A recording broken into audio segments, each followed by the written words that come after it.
أشهد أن لا إله إلا الله وحده لا شريك له وأشهد أن محمدا عبده ورسوله أما بعد فأعوذ بالله من الشيطان الرجيم بسم الله الرحمن الرحيم. These are the Ramadan Daily Quran Studies for the year 2026, compiled by Zahid Aziz and produced by Ahmadiyya Anjuman Ishaat Islam, Lahore, UK. Study 8. Prayer. Humility in prayer. The feeling of humility before God in prayer is emphasized in the Quran. We have already seen the verse, قد أفلح المؤمنون الذين هم في صلاتهم خاشعون. Successful indeed are the believers who are humble in their prayers. 23, 1-2. Near the beginning of the Quran, the following is stated as a teaching for the Israelites, that is the Jews, and of course the same teaching applies to Muslims also.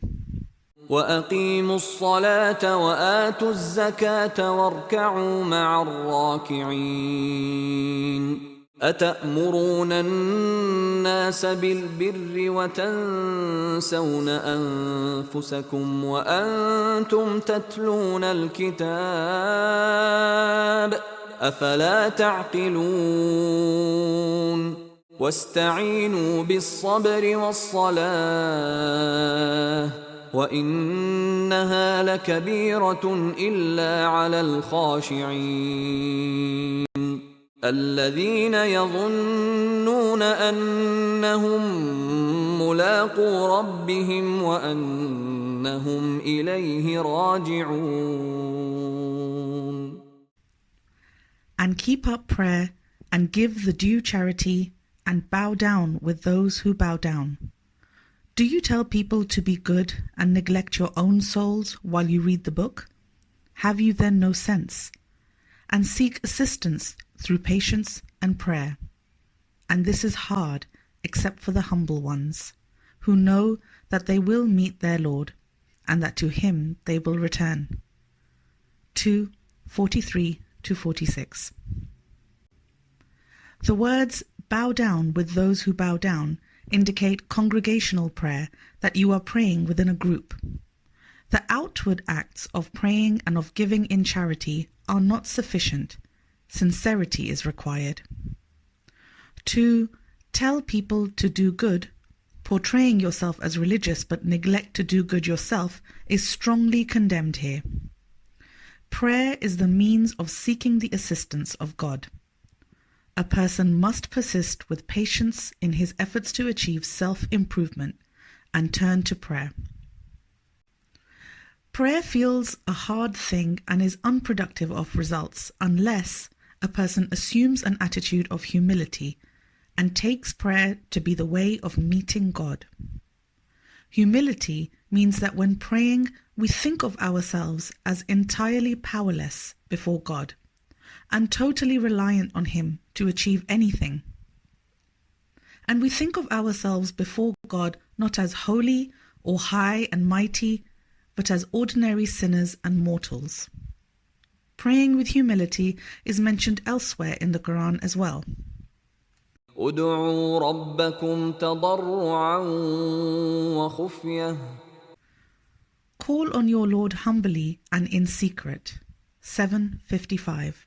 واذكر ربك في نفسك تضرعا وخيفة ودون الجهر من القول بالغدو والآصال ولا تكن من الغافلين إن الذين عند ربك لا يستكبرون عن عبادته ويسبحونه وله يسجدون. And remember your Lord within yourself humbly and fearing, and in a voice not loud in the morning and the evening, and do not be one of the heedless. Surely those who are with your Lord are not too proud to serve him, and they glorify him and prostrate themselves before him. 7, 205 to 206. Within yourself, in your soul, means that the remembrance of the Lord in prayer or outside prayer must firstly be from the heart. It must be accompanied by feelings of humility for yourself and awe for God. And, except for the loud recitation by the Imam in congregational prayer, any other prayer must be in a low voice at the most. The Quran also warns Muslims, "Has not the time yet come for the believers that their hearts should be humble for the remembrance of Allah and the truth that is revealed, and that they should not be like those who were given the book before, but time was prolonged for them, so their hearts hardened, and most of them are transgressors." 57:16. ألم يأن للذين آمنوا أن تخشع قلوبهم لذكر الله وما نزل من الحق ولا يكونوا كالذين أوتوا الكتاب من قبل فطال عليهم الأمد فقست قلوبهم وكثير منهم فاسقون. This verse warns Muslims not to become like the followers of earlier religions sent by God. Due to the passage of time, they become hard-hearted. That is, their hearts did not melt with humility before God. It indicates that Muslims too, with the passage of a long time after the coming of Islam, would lose humility of heart and consider themselves as God's chosen ones, regardless of their misdeeds. Hazrat Mirza Ghulam Ahmad writes as follows about how to pray, whether within the prescribed daily prayers or outside them. God Almighty has set forth two factors that create fervor and enthusiasm in the heart during prayer. One is His greatness and mercy, and the other is that His servants calling upon Him are showing humility and helplessness. These are the two motivations which those who pray must keep in mind during prayer. Those people who are familiar with the true nature of prayer know that without the presence of these two factors, there can be no prayer, and that without these, the fire of the love of God does not burn brightly in the heart during prayer. It is clearly obvious that the person who does not bear in mind the greatness, mercy, and the all-reaching power of God, he cannot turn to God at all. And the one who does not even admit his humility, helplessness, and destitution, his soul cannot bow to the generous Lord. This is the truth to understand, which you don't need to know any deep philosophy for.